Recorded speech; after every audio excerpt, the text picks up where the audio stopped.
अस्सलाम वालेकुम everyone, welcome to our video series learn German for beginners A1 Deutsch course. आज का जो लेसन है वो बड़ा ही इंटरेस्टिंग होने वाला है। हम सीखने जा रहे हैं कुछ नए किस्म के वर्ब्स के बारे में, तो जिनको बोलते हैं हम सेपरेबल वर्ब्स, मतलब trennbare verben। तो स्टार्ट करते हैं आज का हम अपना लेसन नंबर 37, लेक्सियोन 37, trennbare verben।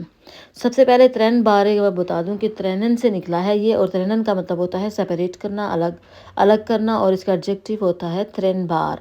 तो ऐसे वर्बन जो एक दूसरे से अलग हो जाते हैं, सेपरेट हो जाते हैं, उनको हम बोलते हैं वर्ब्स को त्रेन बारे वर्बन। तो इस लेसन में हम सीखेंगे कि ये होते क्या हैं और इनकी पोजीशन क्या होती है सेंटेंस में, और कंजुगेशन कैसे होती है, और इसके अलावा डिफरेंट किस्म के जो हैं वो हम त्रेन बारे वर्बन भी सीखेंगे। तो सबसे पहले हम टू वर्ब्स जो हैं त्रेन बारे वर्बन वो देख लेते हैं। पहला है aufstehen, दूसरा है losgehen। तो यहाँ पे मैं आपको बताती चलूँ कि जो त्रेन बारे वर्बन होते हैं वो दो एलिमेंट्स से मिलकर बनते हैं, दो हिस्से होते हैं इसके। एक होती है प्रीफिक्स और एक होता है वर्ब, जो मेन वर्ब होता है। तो प्रीफिक्स जो है वो देखिए यहाँ पे aufstehen में auf और losgehen में los जो है, ये दोनों प्रीफिक्स हैं, और stehen और gehen जो है वो वर्ब्स हैं।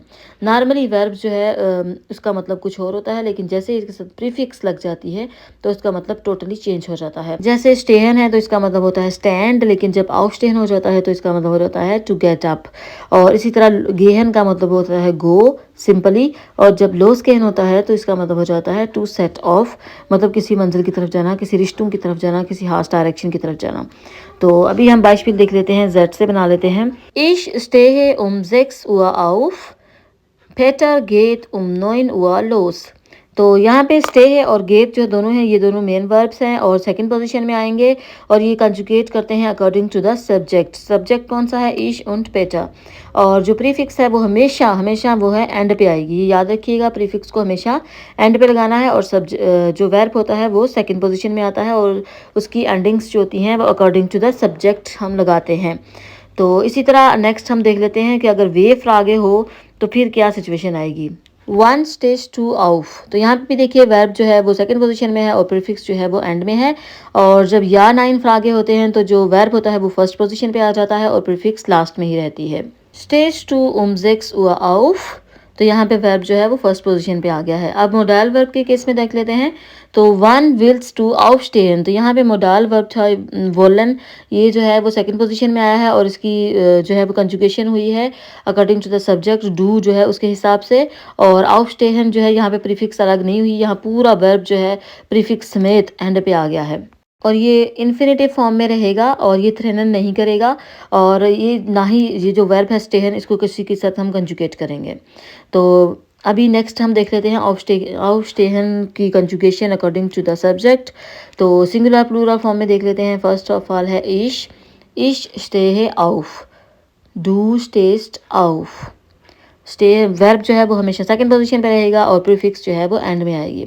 नेक्स्ट देख लेते हैं। sie stehen auf, es steht auf, wir stehen auf, ihr steht auf, sie stehen auf, sie stehen auf।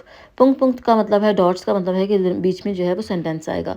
अभी हम जो डेली बेस में जो यूज़ होते हैं वर्ब्स वो वाले देख लेते हैं। फर्स्ट ऑफ ऑल है मिथ कॉमन, यहाँ पे मिथ जो है वो प्रीफिक्स है और कॉमन वर्ब है।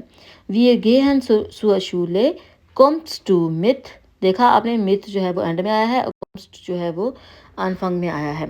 नेक्स्ट आ जाएगा abholen, kannst du mich um 18 Uhr abholen, यहाँ पे क्योंकि मोडाल वर्ब आया है kannst du können, तो इसलिए फिर वो इन्फिनेटिव फॉर्म में वर्ब जो है प्रीफिक्स समेत एंड पे आया था।